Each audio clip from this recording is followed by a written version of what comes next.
రాధికా శర్మ గారి దగ్గరికి వెళ్తాం. రాధికా శర్మ గారు, మీరు విహెచ్పి తరఫున లీగల్ సెల్లో ఉన్నారు, ఎలా చూస్తారు ఇవాళ ఇదంతా చూసిన తర్వాత? మీరు కూడా సుప్రీంకోర్టుకి లేఖ రాసినట్టున్నారు, ఇవాళ పిల్లు వేసినట్టున్నారు. అంటే ఏమని వేశారు పిల్లు, ఎట్లా అండి?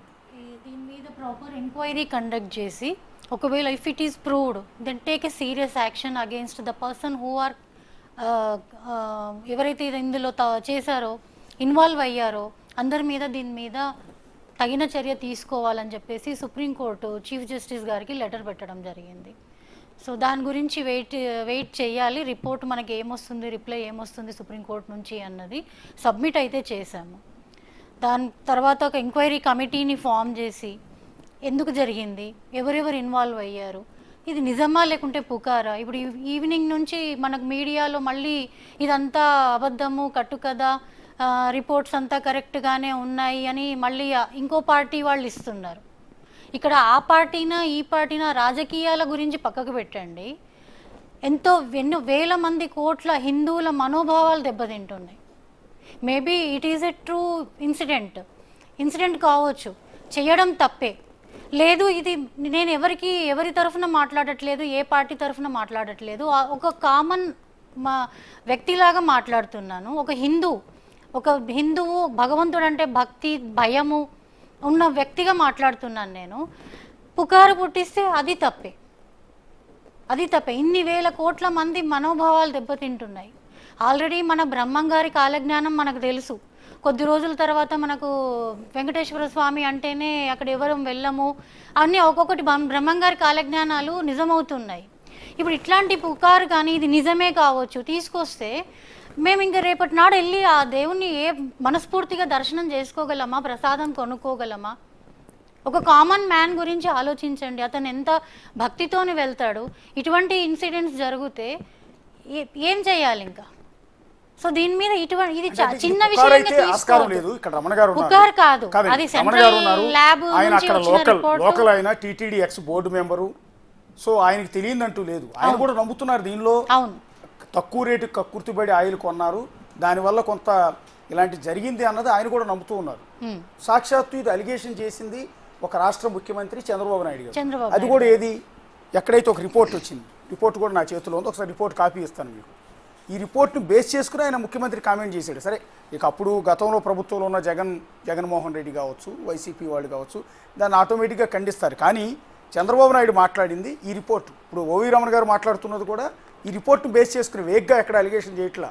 రిపోర్ట్లో క్లియర్గా మెన్షన్ చేసింది ఏంటంటే ఇక్కడ ఏమేమి కలిసినాయి, ఎంతంత క్వాంటిటీ ఉండాలి, ఏమేమి కలిసినాయి అన్నప్పుడు ఇందులో క్లియర్గా మెన్షన్ చేశారు. Soybean, sunflower, olive, rapeseed, linseed, wheat germ and maize germ and cotton seed.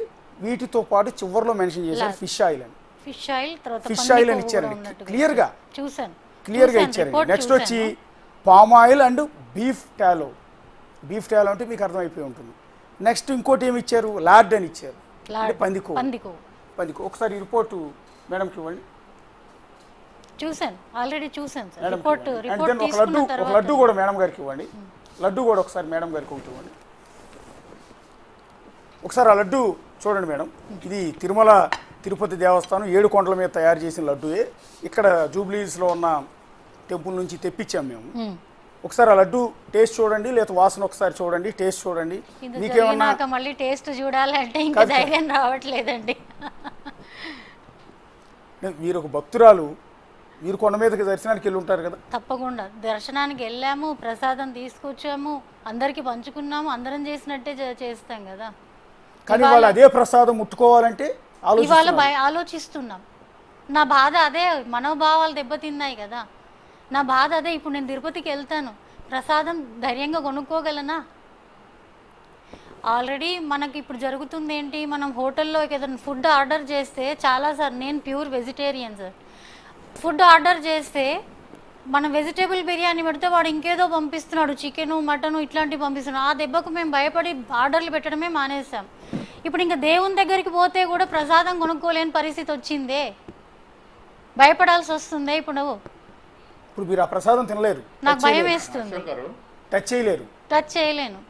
Yeah, ఇది కీలకమైన అంశం అండి. ఒక భక్తురాలుగా రమణ గారు, మీరు కూడా మీరు కూడా ఇది ఒకసారి గమనించాలండి. ఆవిడ వెంకన్న స్వామి భక్తురాలండి. తిరుమల కొండ మీదకి వస్తుంటారు, మీ దగ్గరికి దర్శనం చేసుకు వస్తుంటారు, ప్రసాదం తీసుకుంటారు. ఇవాళ అదే ప్రసాదం ఆవిడ ముందు పెట్టాను. 1 కాదు 2 కాదు 4 లడ్డూలు పెట్టాను. రమణ గారు 4 లడ్డూలు పెట్టాను. చూస్తున్న ప్రేక్షకులకు కూడా ఇక్కడ ఆవిడ వీర భక్తురాలు స్వామివారి. అలాంటి మహిళ ఇవాళ వెంకన్న స్వామి ప్రసాదం తినడానికి భయపడుతున్నారు. ఆవిడ టచ్ చేయట్లా. మామూలుగా అయితే ప్రసాదం ఇవ్వగానే ఎగబడి తింటారు ఎవరైనా సరే, భక్తితో కళ్ళకత్తుకుని నోట్లో వేసేసుకుంటారు. అలాంటిది ఎదురుగా 4 లడ్డూలు పెట్టాను నేను అక్కడ మేడం గారి ముందు. ఆవిడ ఇంతవరకు టచ్ చేయలేదు రమణ గారు. అంటే ఇది కేవలం మేడం గారిని ఉద్దేశించి అనట్లేదు నేను. కొన్ని కోట్ల మంది హిందూ భక్తులను ఉద్దేశించి ఉంటున్నా. వాళ్ళందరూ ఆలోచన కూడా ఇలాగే ఉంటుంది కండి వాళ్ళ ప్రసాదాన్ని చూస్తే.